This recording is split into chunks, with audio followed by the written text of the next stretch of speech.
이 중 하나의 허물이 있을 때에는 아무 일에 잘못하였노라 자복하고 그 잘못으로 말미암아 여호와께 속죄제를 드리되 양떼 암컷 어린 양이나 염소를 끌어다가 속죄제를 드릴 것이요 제사장은 그의 허물을 위하여 속죄할지니라. 죄를 시인하고 예수를 믿음으로 속죄 제사를 드릴 때에 죄사함 받습니다 라는 조금 긴 제목으로 하나님 말씀 증거하도록 하겠습니다.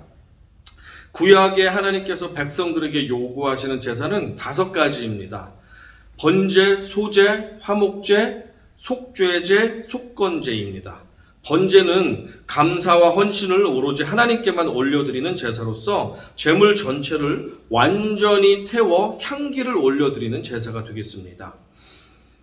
유일한 곡식 제사인 소제는 다른 여러 제사에 포도주를 부어가지고 드리는 전제라는 포도주를 부어드리는 전제와 함께 한 세트로서 그렇게 드렸습니다. 대제사장은 매일 아침 저녁으로 일정량의 곡식을 밀가루 같은 것을 이렇게 제사로 소제로 올려드렸고 유대 달력상 음력 1월 16일 6월절을 바로 지나자마자 보리의 첫 수확물을 하나님께 올려드릴 때 그것이 바로 소제가 되겠습니다. 그로부터 50일 뒤 3월 6일 초실절이라고도 하고 칠칠절이라고도 하고 오순절이라고도 부르는 첫 밀의 수확을 감사하여서 또 드리는 제사가 소제가 되겠습니다. 화목제는 지난 주일에 배웠듯이 감사의 제목이 있는 사람은 누구든지 자원해서 드리는 제사였고 주 목적은 이웃과 함께 주 안에서 화목제사의 고기를 나누어 먹는 바베큐 파티를 통해서 공동체의 화목과 하나됨을 갖는 시간을 갖는 것이었습니다. 자, 오늘은 속죄제에 대해서 살펴보도록 하겠습니다. 속죄제를 드리는 경우는 크게 2가지로 볼 수가 있습니다. 첫째, 알지 못하고 지은 범죄에 대한 씻음을 받기 위할 때 속죄죄를 드렸습니다. 둘째, 부정함의 문제를 해결해야 될 때 속죄죄를 드렸습니다. 첫 번째, 부지 중에 알지 못할 때 지었던 범죄, 그것을 나중에 깨닫게 되었다면 그 죄는 반드시 죄 씻음을 받아야 됩니다. 안 그러면 심판을 받게 되어 있었습니다. 그래서 하나님께 반드시 제사를 드려서 용서를 받아야 했는데 그때 드리는 제사가 속죄제가 되겠습니다. 예를 한번 들어보겠습니다. 고대 이스라엘에 야고보라는 아버지가 있었습니다. 그에게는 3 아들이 있었는데 2 아들은 같이 살았지만 막내 아들은 해외에 이민을 가서 살고 있었습니다. 마침 소식을 들었습니다. 막내가 손자를 낳았다는 소식을 들었습니다. 너무 기쁜 나머지 아버지 야고보는 큰아들, 둘째 아들과 함께 먼 나라로 여행을 떠나서 아들을 만났습니다. 정말 귀여운 내 새끼 손주를 만나니까 얼마나 행복하고 반가웠습니까? 귀한 축복된 만남의 시간을 가진 다음에 이제 고향으로 돌아가는 시간이 되었습니다. 집을 이제 향해서 떠나려고 하는데 막내 아들이 이렇게 뭘 가지고 왔습니다. 가지고 온 걸 보니까 암염소 3마리를 가져왔습니다. 하나는 아버님 것, 하나는 큰형님 것, 하나는 둘째 형님 것입니다. 먼 길 가실 때 조심해서 가시고 다음에 제가 찾아뵙겠습니다. 눈물의 이별을 하고 그렇게 아버지와 2 아들들은 출발했습니다. 염소를 묶어가지고 출발을 했는데 여러 날이 걸리는 여행이었습니다. 그러다가 하루는 산속에서 잠을 청해야 됐습니다.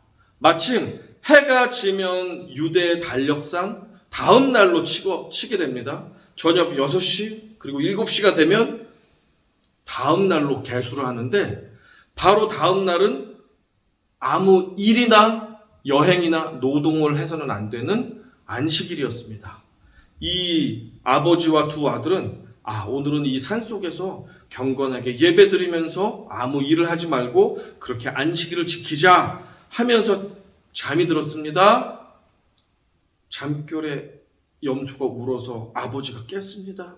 그리고 보니까 도둑놈이 염소 3마리를 줄을 묶어가지고 가지고 달아나고 있었습니다. 예, 아들들아, 도둑이다, 도둑! 염소 도둑이다! 아들들이 일어나서 어디요? 하고 보니까 저 어두운 데서 저쪽에서 염소를 가지고 도망치는 도둑놈이 멀리서 보이는 것이었습니다. 두 아들은 열심히 염소 도둑을 쫓아갑니다. 아버지도 잃어버리면 안 되니까, 자녀들하고 헤어지면 안 되니까 아버지도 열심히 쫓아갑니다. 그렇게 한참을 달렸습니다. 이제 거의 도둑놈을 잡으려고 하는 순간 도둑도 지치고 두 아들과 아버지도 지쳤지만 도둑이 잡히면 안 되잖아요. 그러니까 염소 그 묶었던 줄을 던져놓고 주랭랑을 쳐서 도망가 버렸습니다. 이야, 도둑은 못 잡았지만 우리 염소들은 다 되찾았구나 하면서 감사의 찬양을 두 아들과 아버지가 올려드렸습니다. 와, 기뻐하는 기쁨도 잠시, 지금 안식일이잖아. 우리가 도둑 잡다가 안식일을 어기고 열심히 달리면서 노동을 했네. 일을 어쩌나 하는데 말씀에 익숙했던 이 두 아들과 아버지에게 똑같은 성경 구절이 떠올랐습니다. 이 말씀이 떠올랐습니다. 출애굽기 31장 14절입니다. 너희는 안식일을 지킬지니 이는 너희에게 거룩한 날이 됨이니라. 그 날을 더럽히는 자는 모두 죽일지며 그 날에 일하는 자는 모두 그 백성 중에서 그 생명이 끊어지리라. 갑작스럽게 도둑을 만나서 이 날이 안식일인지 아닌지 아무 생각할 겨를이 없이 저 양을 잃어버리면, 염소를 잃어버리면 안 되기 때문에 쫓아갔다가 안식일을 그만 부지 중에 모르는 사이에 범하고 만 것입니다. 이제 세 명은 아무 말도 할 수 없이 근심된 마음으로 고향집을 향해 돌아갔습니다. 왜냐하면 아무도 본 사람은 없습니다.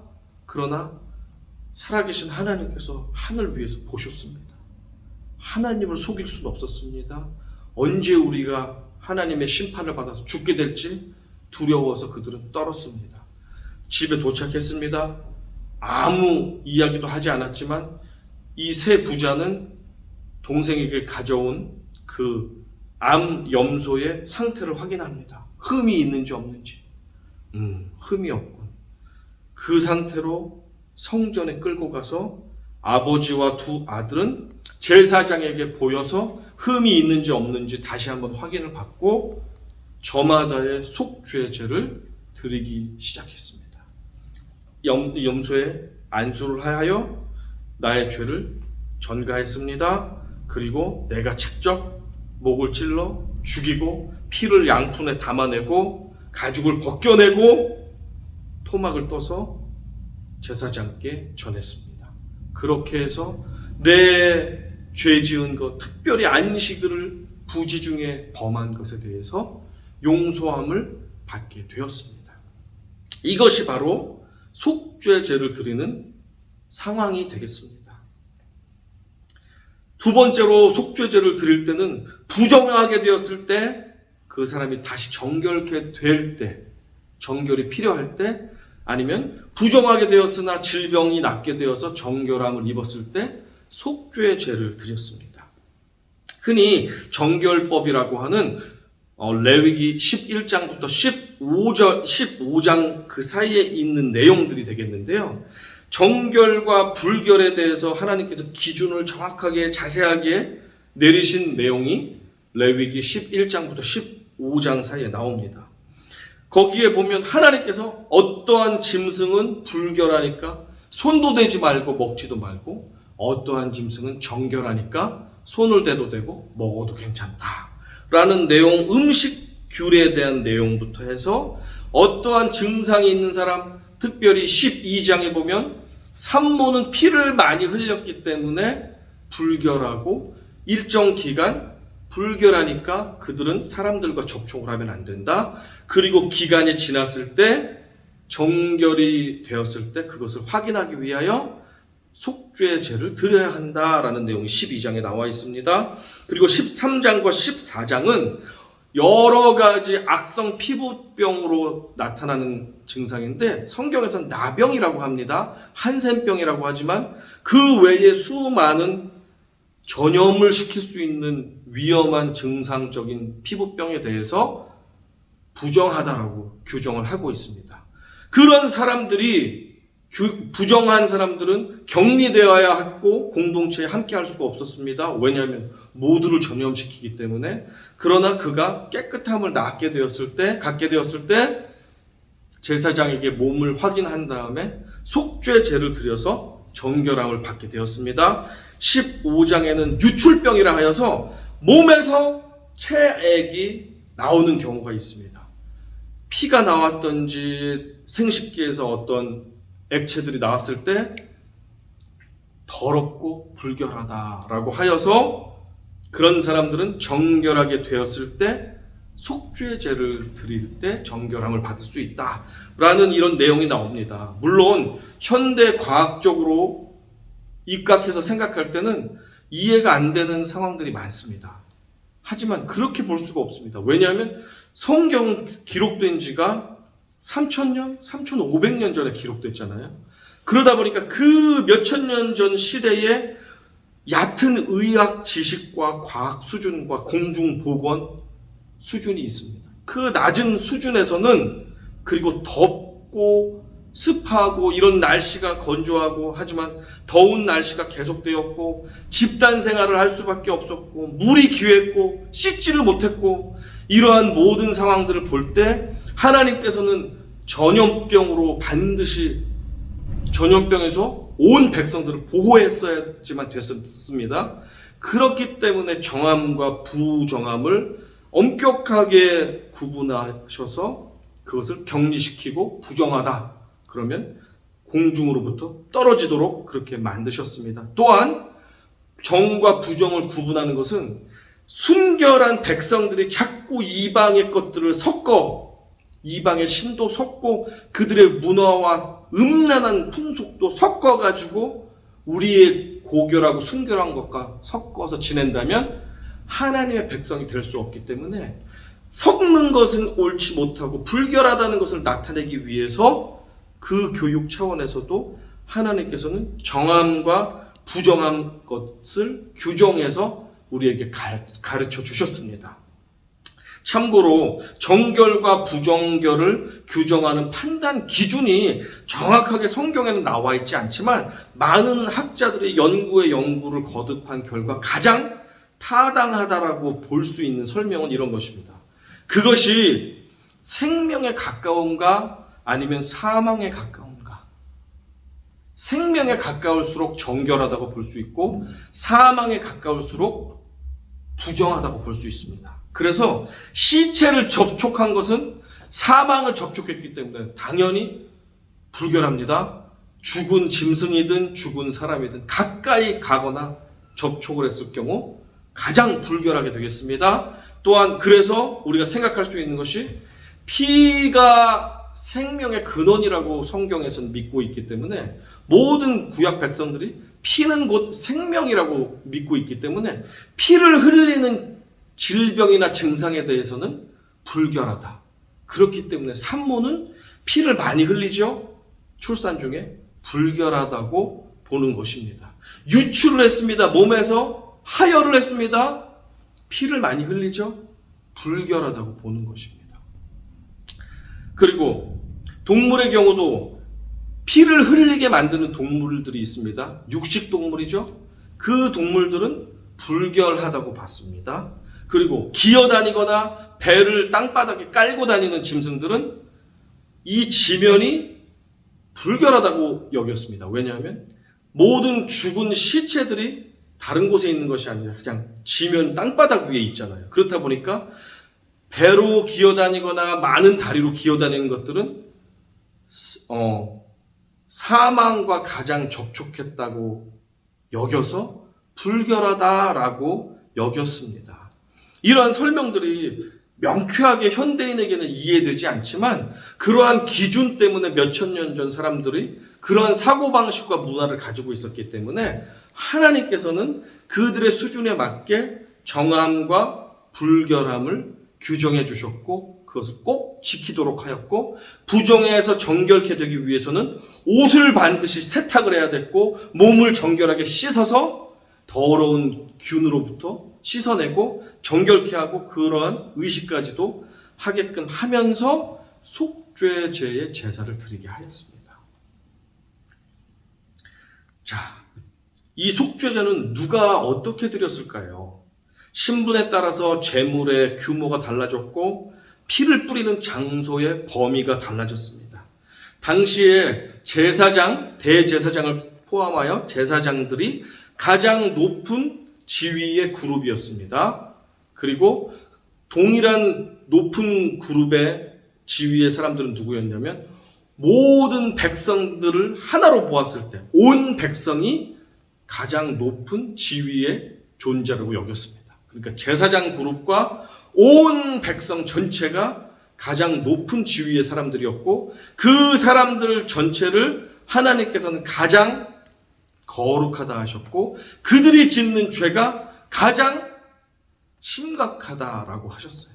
그래서 그들이 제사를 드릴 때도 제물이 더 크고 귀한 것을 드렸기 때문에 숫소를 드리라고 명령하셨습니다.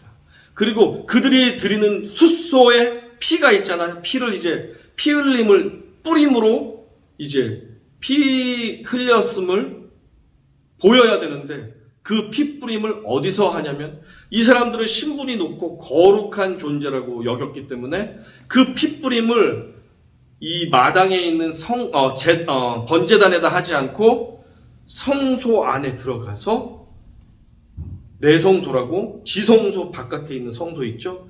거기에 향단에다 피를 뿌렸습니다. 그만큼 하나님의 임재에 가까이 가서 피를 뿌렸습니다. 그렇게 제사를 드리면서 이제 제물을 태워야 되는데, 이들의 죄는 크고 오염이 많이 됐다라고 여겼기 때문에 이 소를 성전 안에서 태우지 않고, 이 제단에서 태우지 않고 진 밖으로 멀리 내버려서 멀리 나가서 홀랑 태워버렸습니다. 그만큼 이 죄악이 심하고 악하다 하여서 이 소를 진 밖으로 내버려서 태웠습니다. 이제 제사장과 온 백성의 속죄제 드렸잖아요. 그보다 조금 밑에 신분은 누구냐면, 이 백성들의 각 지파의 지도자들이 있습니다. 족장들, 리더들이 있습니다. 그들도 신분이 낮은 신분이 아니라고 여겼기 때문에 그들에게는 숫 염소를 요구했습니다. 그러나 그들은 제사장이나 온 백성보다는 거룩성이 떨어졌기 때문에 그의 제물의 피는 이 뜰에 있는 번제단 위에서 뿌렸습니다. 그렇게 해서 제사를 드렸고, 평민은 암 염소를 드렸고 그의 피도 제단 위에 뿌렸습니다. 가난한 사람의 경우는 어떻게 했을까요? 집비둘기 2마리나 산비둘기 2마리를 가져오게 해서 한 마리는 속죄 제사로 드렸고 한 마리는 번제 제사로 드리면서, 그렇게 가난한 사람들은 저렴한 제물로 그렇게 용서받을 수 있게 하였습니다. 그런데 놀라운 사실은 이것입니다. 가축을 아무리 드릴 수 없는 너무 찢어지게 가난한 그런 사람들도 있잖아요. 그 사람들은 가난한 것도 슬픈데 동물도 구할 수 없기 때문에 그냥 죄 덩어리로 살다가 하나님의 진노의 심판을 받고 사형당하고 죽을 수는 없잖아요.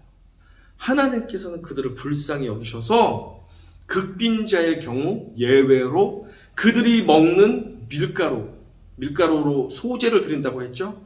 밀가루를 가지고 와서 제단에 제물로 드리면 그것을 마치 피 흘린 것으로 인정을 해 주셔서 그들의 죄를 용서해 주시겠다라는 예외 조항을 주셨습니다. 극빈자를 배려해 주시는 우리 주님께서는 그래서 원래 밀가루 제사, 소제를 드릴 때는 값비싼 유향과 그리고 그렇게 비싸진 않지만 감람류를 섞어가지고 불에 태워드리는 제사를 드려야 되는데 그것도 구하는 것이 경제적으로 어렵잖아요. 그런 거 다 필요 없다. 너희가 먹는 그 밀가루를 정해진 양을 가져와서 드리면 내가 너의 죄를 묻지 않겠다 용서해 주겠다라고 배려를 해주셨습니다. 이상하죠? 원래 히브리서 9장 22절에 보면 율법을 따라 거의 모든 물건이 피로써 정결하게 되나니 피 흘림이 없은즉 사함이 없느니라 라고 분명하게 피를 흘려야지만 용서해 주신다고 약속해 주셨는데, 하나님께서는 극빈자의 경우는 예외로 동물을 구할 수 없을 만큼 가난하기 때문에 그들도 용서받고 구원의 백성이 되어야 되기 때문에 그들에게는 예외로 피를 흘리지 않아도 용서해 주시는 길을 열어주셨습니다. 이것을 생각할 때 어떻습니까? 우리 역시, 저도 그렇고 여러분도 그렇고 우리 모두가 우리가 구원받을 만한 자격이 되었기 때문에 이 자리에 앉아서 경건하고 우아하게 험나게 예배드리고 있는 것 아닌 것 여러분 다 알고 계시죠? 아멘? 그렇습니다. 아무도 선한 일을 많이 하고 자격이 충분해서 이 자리에서 하나님의 자녀가 되어서 예배드리는 사람은 없습니다. 모두가 저마다 공개하지 않아서 그렇지 흉악한 죄인, 죄덩이, 투성이인 우리의 삶을 살았던 사람들이었습니다. 지난 한 주간에도 남들에게 부끄러워서 말할 수 없는 죄악을 저지르고 이 자리에 온 사람도 있을 수 있습니다. 그러나 그럼에도 불구하고 자격 없는 우리들을 하나님께서 풍성한 은혜를 베풀어 주셔서 이 자리에 오게 하시고 우리의 마음을 열어서 주님, 내가 죄인입니다 라고 고백할 수 있는 용기와 결단과 담력을 주시고 예수님을 찾게 하셔서 그분만 의지하여 그분을 속죄의 제물로 의지하여 나의 죄를 그분께 전가시키고 우리가 이렇게 당당하고 뻔뻔하게 고개까지 쳐들고 이렇게 아버지 앞에 나와서 예배를 드리게 되었습니다. 그 사실을 기억할 때 주님의 사랑에 용납받은 우리가 다른 형제 자매도 사랑하고 용납할 수 있기를 바랍니다. 우리에게 분명히 원칙과 기준이 있지만 그 영혼을 살릴 수 있다면, 그가 고난과 어려움에서 회복될 수 있다면, 그가 주님을 만날 수 있고 구원의 자녀가 될 수 있다면 우리가 할 수 있는 선에서 우리의 기준을 조금 여유 있게 낮춰주어 그들이 긍휼을 받을 수 있도록, 그들이 사랑을 입을 수 있도록 우리가 배려하고 포용할 수 있는 너그러운 주님 닮은 형제 자매들이 되기를 간절히 소망합니다. 아멘. 속죄죄의 효능은 부지 중에 지은 죄의 씻음과 함께 불결해진 자들의 정결을 회복해 해주는 것이었습니다. 따라서 고의로 지었던 죄악에 대해서는 하나님께서 심판을 하시겠다고 하셨습니다. 하지만 그럼에도 불구하고 우리 하나님은 긍휼과 자비와 오래 참음이 많으신 하나님이셨습니다. 알면서 지은 죄라 할지라도 만약 우리가 진심으로 그것을 깨닫고 통회하고 죄를 뉘우쳐서 돌이키기만 한다면 하나님께서는 용서해 주십니다. 주님은 심판을 유보하시고 긍휼과 사랑으로 우리의 붉은 죄를 흰 눈처럼 양털처럼 새하얗게 씻어 주십니다.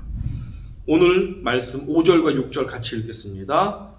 이 중 하나의 허물이 있을 때에는 아무 일에 잘못하였노라 자복하고 그 잘못으로 말미암아 여호와께 속죄제를 드리되 양떼의 암컷 어린 양이나 염소를 끌어다가 속죄 제를 드릴 것이요 제사장은 그의 허물을 위하여 속죄할지니라. 가장 중요한 것은 자신의 죄를 철저히 시인하고 회개하여 하나님 앞에서 죄 씻음의 속죄의 제물을 드리는 일입니다. 혹시 지금 생각나는 죄가 있으십니까?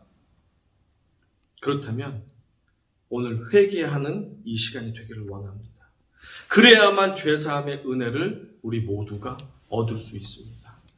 요한일서 1장 9절 같이 읽습니다. 시작. 만일 우리가 우리 죄를 자백하면 그는 미쁘시고 의로우사 우리 죄를 사하시며 우리를 모든 불의에서 깨끗하게 하실 것이요. 이사야서 1장 16절과 18절입니다. 같이 읽습니다. 너희는 스스로 씻으며 스스로 깨끗하게 하여 내 목전에서 너희 악한 행실을 버리며 행악을 그치고 18절 여호와께서 말씀하시되 오라 우리가 서로 변론하자 너희의 죄가 주홍 같을지라도 눈과 같이 희어질 것이요 진홍같이 붉을지라도 양털같이 희게 되리라. 주님은 그렇게 약속해 주셨습니다. 회개하는 자, 죄를 시인하고 인정하고 가슴 아파하며 그것을 돌이켜서 주님께 죄사함 받기를 간절히 사모하는 자에게 하나님께서는 죄사함의 은총을 내려주시기로 약속하셨습니다. 부하들이 적들과 목숨을 걸고 전투를 벌이면서 생명을 잃어가던 그 시간에 배가 불러가지고 한가롭게 왕궁의 옥상을 거닐다가 저쪽에서 멀리서 목욕하던 여인을 발견한 다윗왕이 있습니다. 그 여인의 아름다운 모습을 보며 음욕이 부릴 듯이 일었던 다윗왕, 그 여인을 불러오라고 명령하였습니다.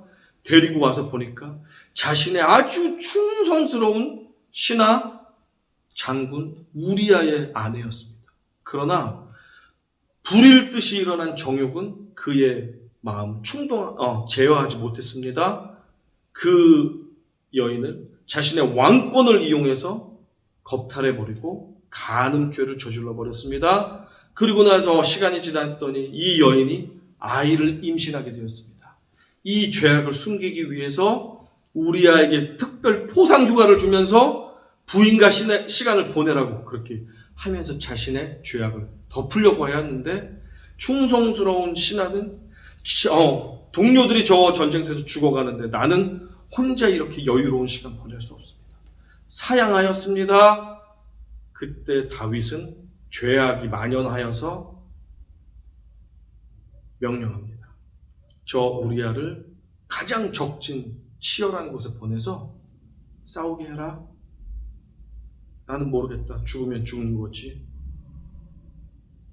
간접적으로 살인을 한 것입니다. 이렇게 자신의 죄를 덮으려고 애를 썼던 다윗 왕에게 나단 선지자가 목숨을 걸고 직언을 합니다.